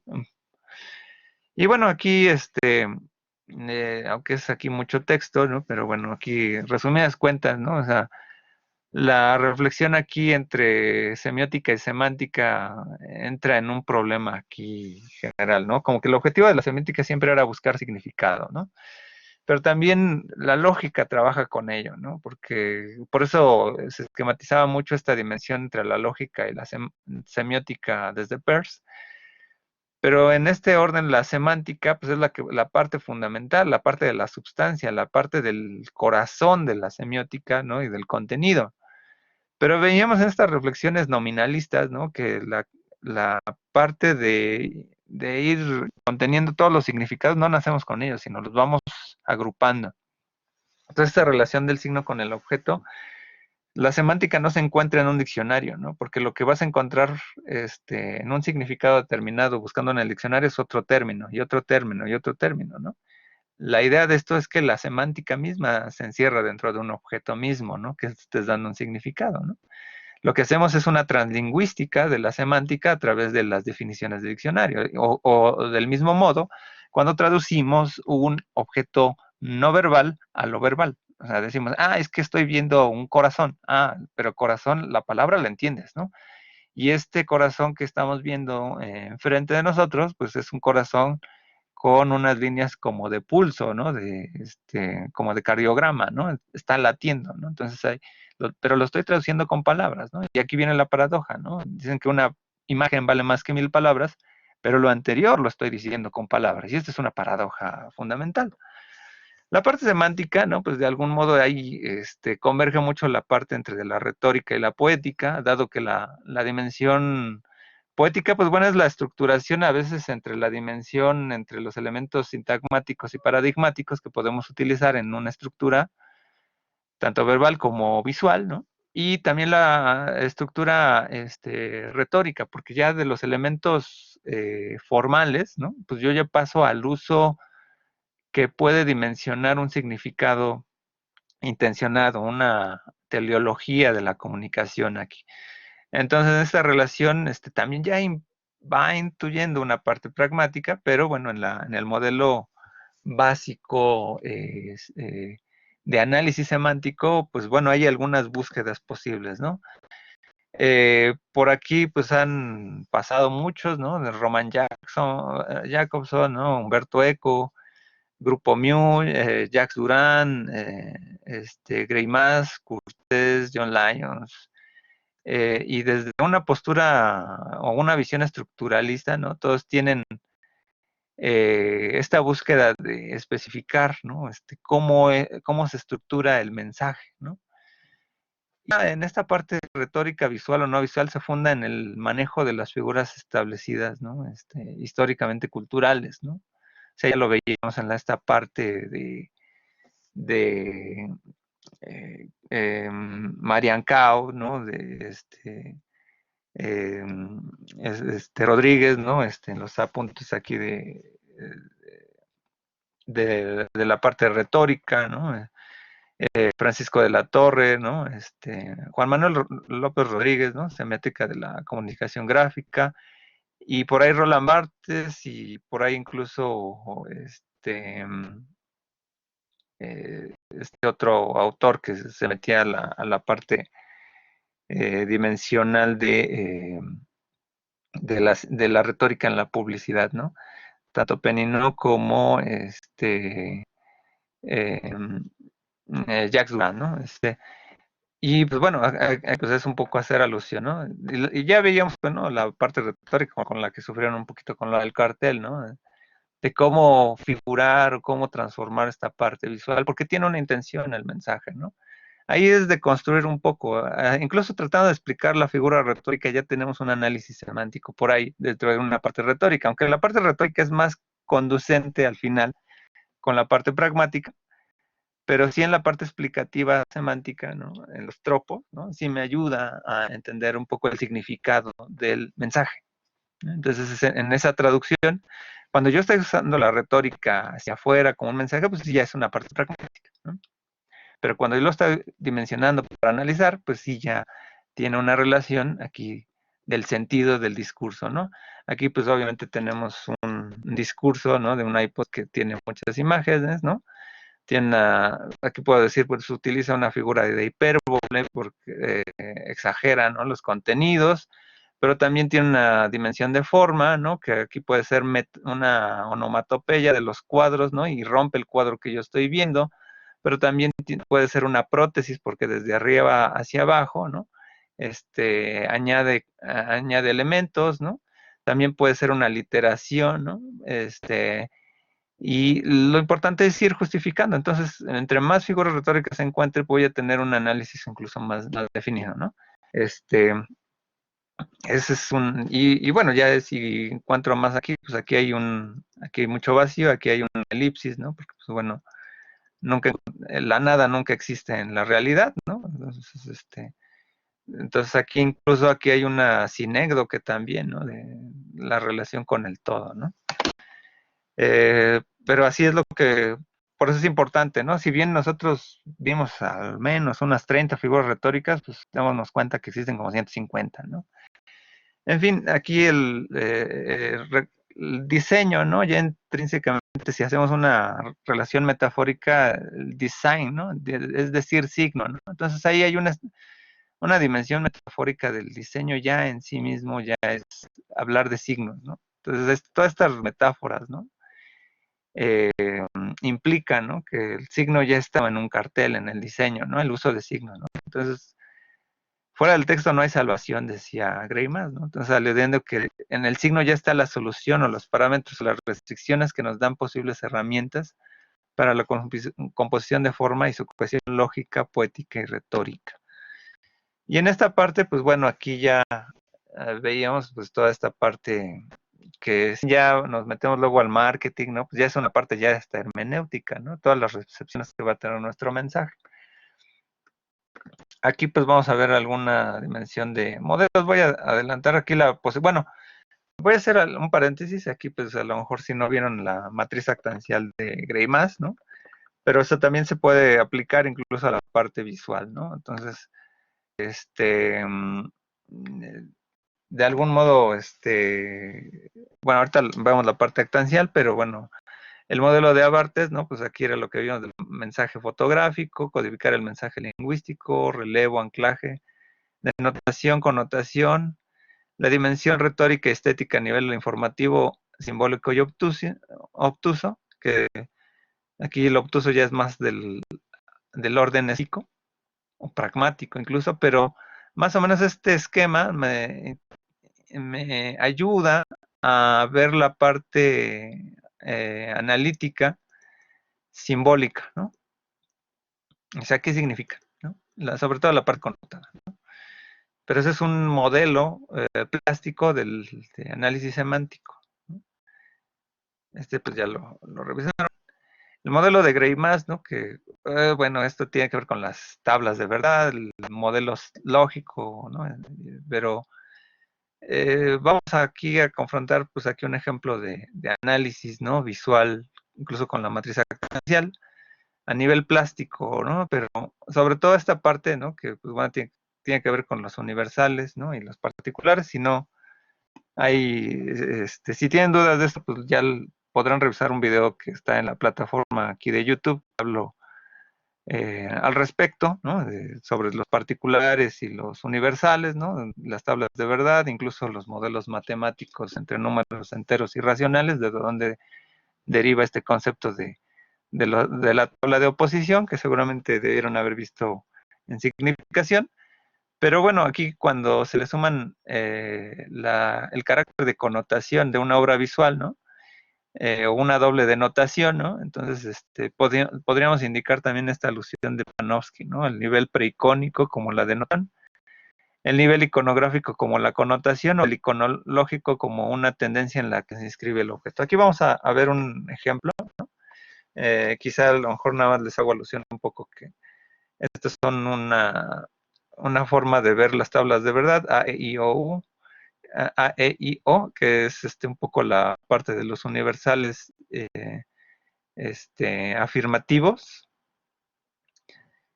Recordemos que en la parte semiótica se ven lo que es la parte paradigmática sobre el esquema de oposición. Entonces esto sirve mucho para ver esta parte en donde desde un conjunto determinado, ¿no? Una parte, tenemos el conjunto A y el conjunto I, la parte I pues está contenida en A, ¿no? Entonces, aquí son todos, ¿no? Y aquí es alguno, ¿no? Y aquí está en negativa y aquí también, aquí está en negativa y en negativa universal, ¿no? Pero bueno, vamos a ver aquí un esquema que en Gray-Mas lo que le sirve un poco es para confrontar términos de análisis, sobre todo en lo visual, ¿no? Aquí en la facultad en algún momento pues dio mucho de esta reflexión el doctor Rafael Reséndiz, ¿no? Por ahí tiene unos textos, ¿no?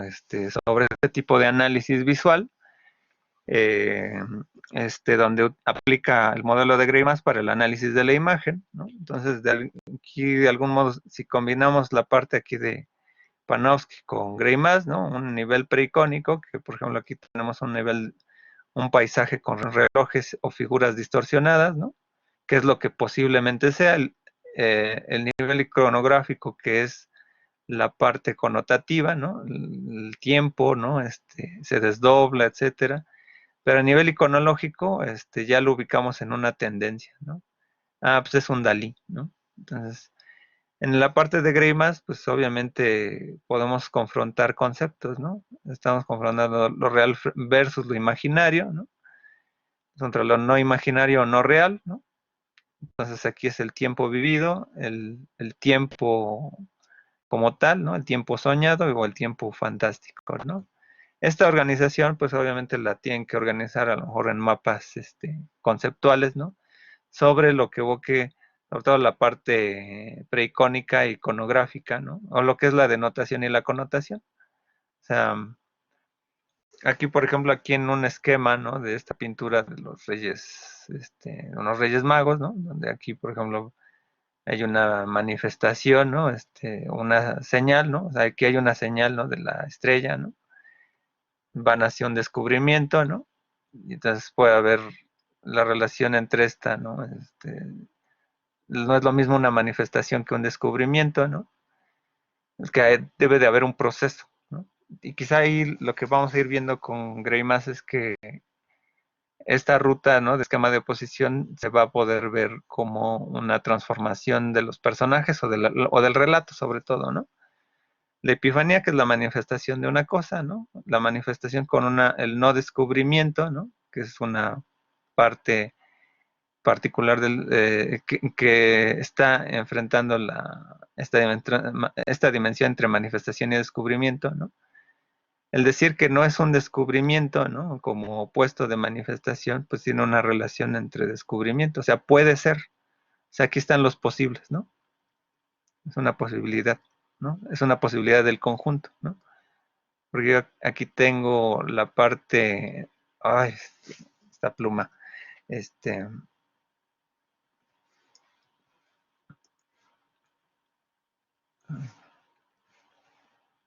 ver si tenemos estos dos conjuntos. Tenemos el conjunto A, conjunto B, ¿no? En donde aquí, de algún modo, cuando yo digo alguna parte de esto, pues puede ser el no descubrimiento, bueno, si una no manifestación o un no descubrimiento, debo de indagar en qué parte del conjunto está, en la parte predicativa, ¿no?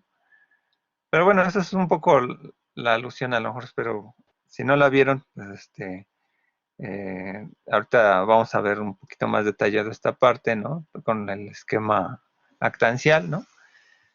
En donde, pues bueno, aquí tenemos la matriz actancial de la historia de los Reyes Magos, ¿no? Porque a nivel iconográfico o preicónico, pues yo determino, pues aquí hay una figura con unos, unos camellos, unos dromedarios. A nivel denotativo, pues digo, son los Reyes Magos, ¿no? En busca de en la Epifanía, ¿no? Y de aquí de algún modo en el nivel iconológico, ¿no? La tendencia pues, es una pintura sobre el relato, ¿no? Y en ese relato, pues yo ya implico la dimensión en donde se va a manifestar un eje de la comunicación, ¿no? Y yo aquí ya hago un esquema ya no descriptivo de la pintura, sino incluso narrativo, ¿no? El sujeto y el objeto de manifestación y el sujeto y el objeto, el eje del deseo de ellos es encontrar al Salvador, ¿no? El eje de la comunicación es el destinador, la estrella, los manda a Belén. El ayudante, pues, es el conocimiento que llevan, ¿no? Incluso también podrían ser los propios dromedarios, etcétera, ¿no? Y el oponente es perderse en la oscuridad, no llegar, ¿no? Ese es el esquema de oposición. El doctor Reséndiz tiene por ahí unos análisis en donde va vislumbrando tanto la fotografía que también retoma Roland Barthes sobre la portada de una revista donde sale JFK que está orando, también la fotografía revolucionaria y tiene otro análisis, no me acuerdo de alguna pintura o de pinturas. Luego sacó un texto por el 2006 donde analiza esa pintura, creo que este, creo que de Diego Rivera, El hombre en el centro del mundo, ¿no? Que está en Bellas Artes. Y ahí se implica como la relación de oposición, ¿no? Porque vienen los ricos y los comunistas, ¿no? Los capitalistas y los comunistas, ¿no? Y en ese esquema de oposición, pues hay una ruta, ¿no? Aquí en esta parte narrativa, pues bueno, cuando un personaje, ¿no? Está en un punto A, llega a B, ¿no? Pues por ejemplo, un esquema de posiciones, por ejemplo, aquí, podemos poner aquí un Anakin, ¿no? Que se vuelve en un no bueno, ¿no? Y va al lado oscuro, ¿no? Pero luego baja a la parte a lo mejor de la redención y se vuelve otra vez bueno, ¿no? Las transformaciones de los personajes, pues más o menos se dan así, ¿no? A nivel visual, pues es más o menos como podemos ir confrontando aquí estructuras, ¿no? Entre la luz, a lo mejor figuras aquí oscuras, etcétera, ¿no? Es un esquema posible, ¿no? Semántico, ¿no? Dentro de los análisis, ¿no? Y llegamos a la parte pragmática, ¿no? Que es aquí mejor un poco. Bueno, en la parte semántica, pues por ahí, pues, obviamente, ya pueden explicar un poquito más allá de la forma, ¿no? Las relaciones connotativas a través de lo que ya vieron sintácticamente, ya la relación del iconema, la parte a lo mejor de los significados que podría derivar, pues, por ejemplo, la parte retórica, ¿no? Entonces, pues sí, es propio, ¿no? Pero la cuestión es ahí ir abarcando las posibilidades de análisis, ¿no? En el análisis sistemático, pues bueno, aquí es la relación entre el sujeto y los significados, ¿no? Quizá aquí entra mucho la parte de ubicar tendencias, ¿no? O incluso la interpretación, ¿no? En donde aquí sí, como lo que señalaba en algún momento Karen, ¿no? Sobre la cultura, ¿no? de cómo contextualizar al sujeto, ¿no? Que va a significar el discurso. Entonces aquí, en esta dimensión que es heredada por Peirce, ¿no? O sea, aquí Magariños trata de hacer mucho hincapié, ¿no? O sea, de algún modo, Magariños está un poco más en la parte semántica, ¿no? Pero, por ejemplo, los abstractores simbólicos, sí ya están más como en la parte pragmática, ¿no? Porque eso deriva un poco la comprensión de la dimensión del intérprete, ¿no? O digo, del interpretante, ¿no? En realidad. Y aquí, pues bueno, no está de más recordar, ¿no? Los tres tipos de interpretante de Peirce, ¿no? Que es el inmediato, el dinámico y el final, que es un proceso donde encontramos el hábito, ¿no? Para significar algo, ¿no? Aquí en esta dimensión, pues se va a dar la dimensión de abducción, inducción y deducción, ¿no? O sea, la parte deductiva es como el interpretante final ubica al significado, ¿no? De una manera, ¿no? Y bueno, pues aquí es una visión mentalista, ¿no? De comprensión, ¿no? Pero, por ejemplo, aquí podemos tener como un interpretante inmediato, ¿no? Un libro que se ubica como una novela, un relato, ¿no? En lo dinámico, pues es, por ejemplo, pues una persona moralista dice, pues, Harry Potter es un demonio, ¿no? El de la novela, ¿no? Pero la forma final es que aunque tú le digas que es demoníaco, etcétera, tú sabes que es un libro, ¿no? Y ahí aplicó hasta la navaja de Occam, ¿no? La explicación más sencilla tiende a ser la correcta, ¿no? Aunque yo diga que hay seres elevados, etcétera, en el fondo yo sé que mi conocimiento a través de mi razón es un elemento del libro, es algo ficticio, ¿no? Así cual texto que encontremos, pues no es la realidad, es una representación. Y hasta ahí podría ser incluso hasta una tesis teológica en donde la dimensión representacional, ¿no? Por ejemplo, de Jesús como palabra, ¿no? Pues es una dimensión incluso anticristiana, ¿no? Porque es una comprensión que somete a un discurso que no es real, ¿no? Es una dimensión antitética, ¿no?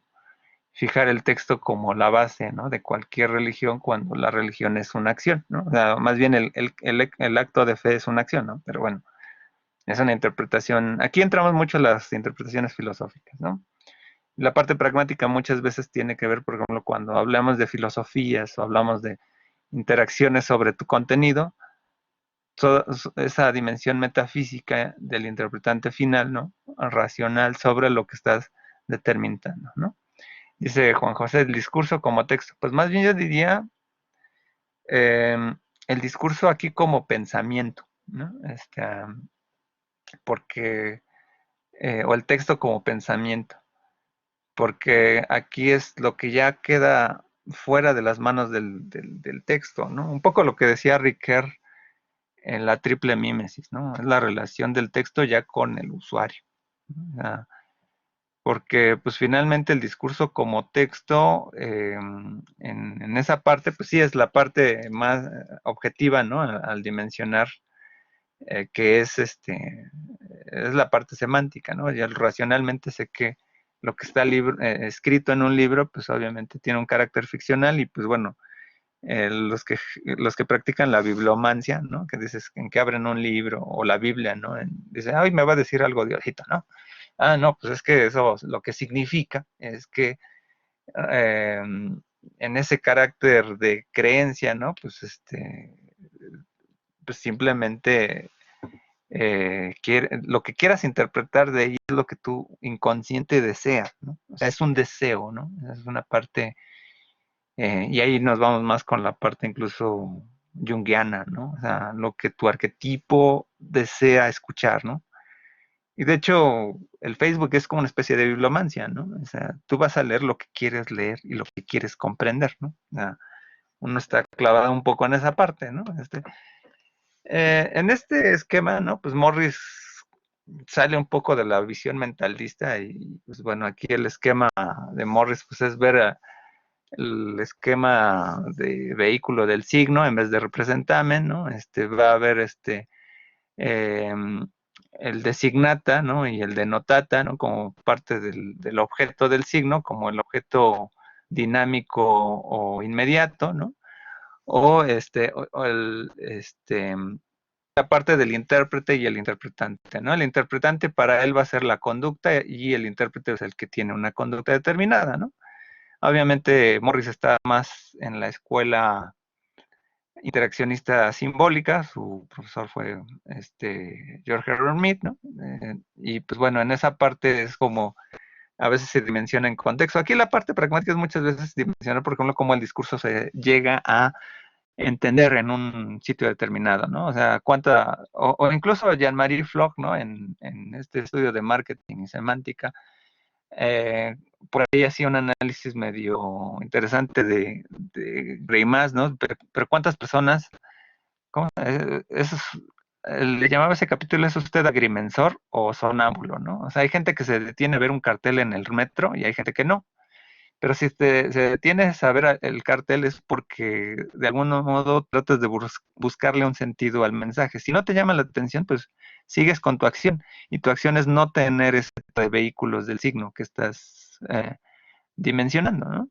Pero ahí es un poco ver un poco la narrativa pragmática del discurso. Pero, ¿cómo nos acercamos a esta parte, no? Jacobson mencionaba esta parte poética, ¿no? En donde hablaba de la combinación, ¿no? Y de la selección de elementos, ¿no? Entre el eje paradigmático y el sintagmático, ¿no? El sintagmático. Y alrededor de estos dos, pues el discurso poético, pues bueno, tenía una función. Esto nos recuerda un poco a los funtivos también de James, pero lo que hace fuerte a Jacobson, pues es este esquema, ¿no? De funcionalidad, ¿no? De ubicar la esquematización posible de que tu discurso va a estar encaminada a la comunicación. Entonces aquí vienen las funciones emotiva, narrativa, poética, metalingüística, fática, este, contextual, etcétera, ¿no? Entonces aquí, de algún modo, nos acerca a ubicar cuál es la funcionalidad de nuestro mensaje, lo que estamos viendo, ¿no? Y del mismo modo, ¿no? Humberto Eco, pues lo que retomamos, ¿no? Pues cuando retoma de Mauro, ¿no? Pues esta parte esquemática del mensaje, ¿no? Porque lo que trata de mencionar aquí es hacia dónde va el mensaje, ¿no? Y aquí es, por ejemplo, pues no es lo mismo, por ejemplo, en la parte, por ejemplo, de un cartel, ¿no? Por ejemplo, tú estás anunciando un shampoo en la revista Vanidades, ¿no? El receptor de la revista Vanidades, pues puede ver el mensaje del shampoo, ¿no? Pero ese mensaje, para que ya sea codificado, ¿no? Pues debe ser un potencial destinatario ya de que compre el shampoo, ¿no? O sea, puedes quedar a nivel receptor, pero no a nivel de destinatario, de acuerdo a esto, ¿no? O sea, entonces, porque hay mensajes que tienen sus filtros, ¿no? O sea, de cuántas personas que lo compran una revista de autos, ¿no? Que a lo mejor nada más compran la revista de auto para ver los modelos y los autos, ¿no? Realmente cuántos de ellos, ¿no? A lo mejor sí son compradores de autopartes, etcétera, ¿no? Pues a lo mejor ya de esa parte, pues dices, bueno, ya ahí tenemos destinatarios, ¿no? Y si es destinatario, el receptor, ¿no? Es como muchas veces lo que pasa, ¿no? Una campaña, por ejemplo, donde estás anunciando juguetes, ¿no?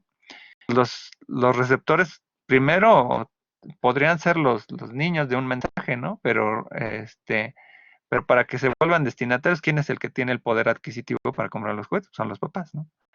Entonces, muchas veces las campañas tienen que jugar mucho a nivel adulto y a nivel infantil, ¿no? O sea, porque a nivel retórico del niño, pues va a estar ahí diciéndole al papá, cómprame esto, ¿no? Pero el papá va a estar convencido que esa compra sea eficaz, ¿no? Entonces, en esta dimensión, pues de código es como, por ejemplo, podemos ubicar posiblemente cómo mi mensaje va a llegar, ¿no? O sea, más allá ya de la parte poética, ¿no? O sea, ya pasamos como de la parte artística, como que nos acercamos a una parte intuitiva de la comunicación que en algunos momentos los de marketing lo usan, ¿no?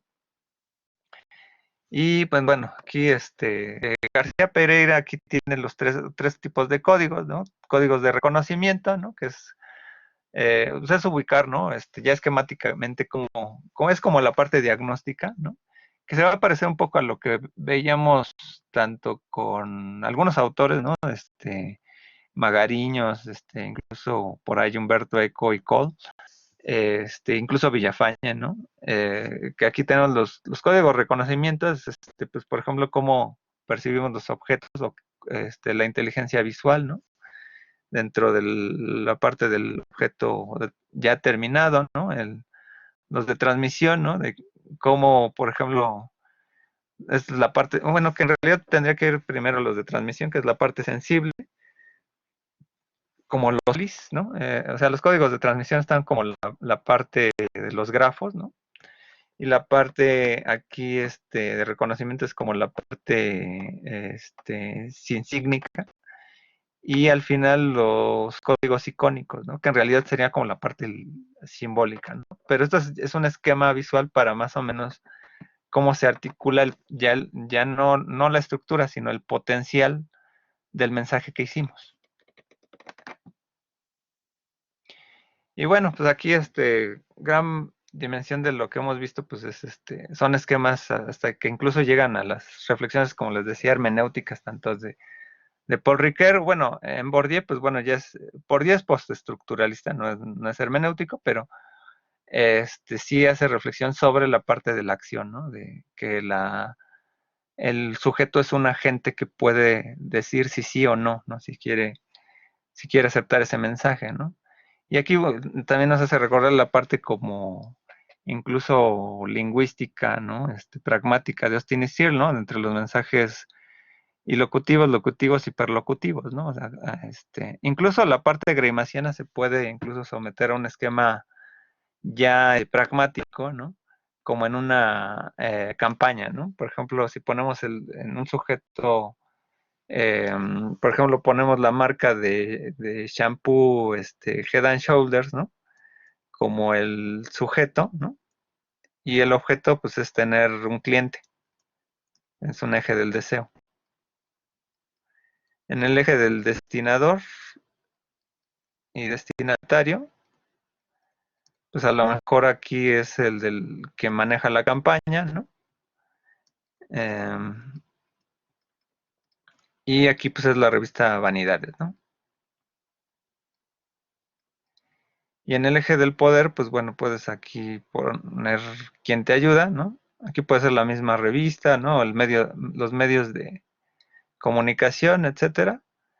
Y el oponente, pues es la competencia, ¿no? No sé qué tipo de shampoo sería, por ejemplo, eh, ¿cómo se llama alguna otra marca de shampoo, ¿no? Que Banart, ¿no? Por ejemplo, ¿no?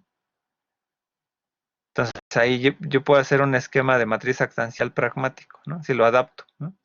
Ya en un esquema real, ¿no? Es como un eje posible, ¿no? También donde yo podría construir mi posibilidad, ¿no? También en las campañas políticas, ¿no? Puedo poner aquí el candidato tal como sujeto, el objetivo a la presidencia, oponente a tal otra persona, ¿no? Ayudante, pues a lo mejor los del partido, el destinador, pues a lo mejor es el perfil ideológico del partido, y el destinatario, pues a lo mejor el pueblo, ¿no?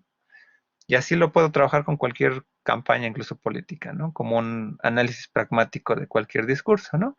Entonces, en estas tres dimensiones, sintáctica, semántica y pragmática, cerramos estas dimensiones, ¿no? Que obedecen a la condición visual, ¿no? De mensajes complejos, ¿no? Y que, bueno, pues ubicándolo así, ustedes ya podrían tener incluso un esquema de tesis, ¿no? Incluso, ¿no? Sobre todo para el capítulo 4 del análisis, ¿no? O sea, que es lo que más a veces importa sobre las tesis que tienen un análisis de mensajes, ¿no? Entonces, gran parte del análisis sintáctico pues ayuda a determinar denotativamente las técnicas también, ¿no? Que ahí se me empezó un poco de mencionarlo la parte de Dondis, ¿no? Pero la parte sintáctica, si se dan cuenta, esta parte, la gran parte de la unidad estuvimos entre lo sintáctico y lo semántico, ¿no? Hasta apenas estamos viendo algunas partes pragmáticas, pero sirve como para ubicar, ¿no? La parte de forma, de sustancia y de función. O sea, son las tres dimensiones, ¿no? Sintáctica, semántica y pragmática, ¿no? Entonces, bueno, pues aquí hasta aquí cerramos. No sé si tengan alguna duda, pregunta, ¿no? Aquí están las recomendaciones de los textos, ¿no? Realmente aquí es casi cierre de unidad de esta parte de lo que antes era el curso de teoría de la imagen, ¿no? Los textos de Barthes, Bouchot, ¿no? Son muchos algunos textos de semiótica, ¿no? Eh, este, algunos textos acá de semiótica para principiantes, de Margot Bigot, ¿no? De Pablo González Correa, ¿no? Que es un poquito de, digamos, de semiótica básica, Jan Costa, el texto que revisamos, ¿no? Y de Adondis, ¿no? La sintaxis, Humberto Eco, Tratado de Semiótica General, Apuntes de Semiótica y Diseño de García Pereira, de Greimas, pues todavía estos textos del relato, Raúl Gutiérrez Sáenz, si tienen dudas de lógica básica, Jean-Marie Flo, que es el texto que les decía de ustedes, Agrimensor o Sanámbulo, ¿no? Juan Manuel López Rodríguez, que es el texto de semiótica aplicada al diseño, de Mariana Lecau, que ya lo revisamos a esta unidad, de Juan Magariños, también ya lo revisamos, de Morris no está de más revisar el texto fundamental y de fundamentos de teoría de los signos, de Daniel Prieto, pues ya lo revisamos esta unidad, de Vladimir Pro, pues sirve para entender también un poquito más a de Greimas, de dónde viene toda esa línea, ¿no? Narrativa, ¿no? Aquí hay un texto básico de por qué las cosas se llaman como se llaman. Ese es un texto como básico como del lenguaje, ¿no? A veces lo dejo por ahí en el repositorio. De Jordi Sánchez Navarro, pues eso lo vamos a retomar sobre todo para la parte ya de cine, ¿no? Sebastián Serrano, que pues es también un texto de introducción de semiótica. Este texto de Francisco de la Torre y Silva Adufo Maciel, de Literatura Universal, que es un texto de bachillerato, ¿no? Hablando de texto de bachillerato, también está el de Florence Toussaint, de Crítica de la Información de Masas, que ahí da también una visión muy para principiantes de Eco y de Barthes, ¿no?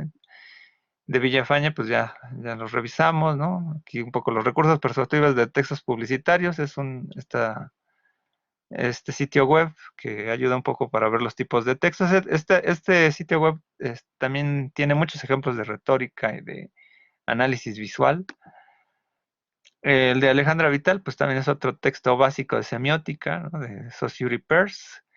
Victorino Cecchetto, Seis semiólogos en busca del lector, ¿no? Pues es también un libro base, ¿no? Y pues bueno, de aquí, pues bueno, cerramos esta unidad. Me preguntan, ¿cuál es el canal de YouTube? Aquí voy a dejar ahorita comparto la pantalla, ¿no? Y vamos a ver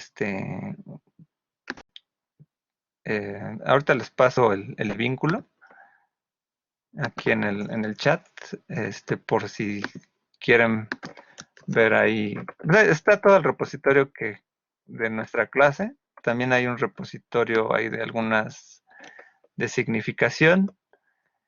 Digo, tenía otro canal, pero este otro canal, pues ahora sí que tenía de todo, pero este canal ya lo estoy subiendo todo lo que es exclusivamente como de filosofía y clases, ¿no? A ver, vamos a compartir la pantalla del canal. Y ahorita ya terminamos, por si de algún modo, a ver, vamos a compartir pantalla.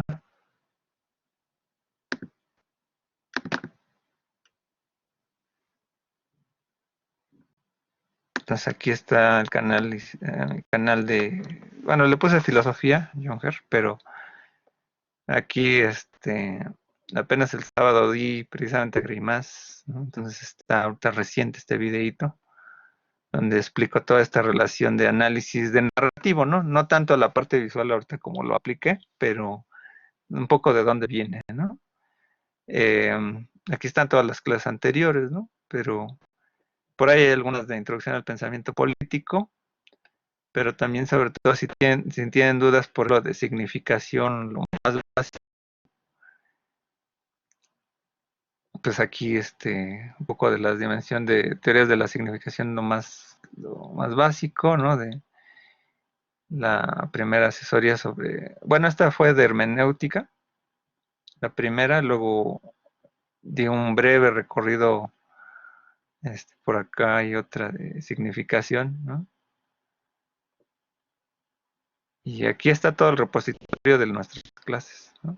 Entonces, por aquí, bueno, aquí habían unas bienvenidas de otros cursos, ¿no? Pero, este, sirve para, aquí he tenido toda la compilación de lo que hemos visto, ¿no?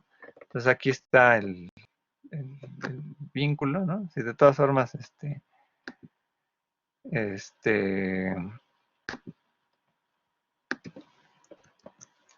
aquí viene la parte del esquema actancial, la comparto aquí también en el chat, el video específico de la visión narrativa, ¿no? De la matriz actancial.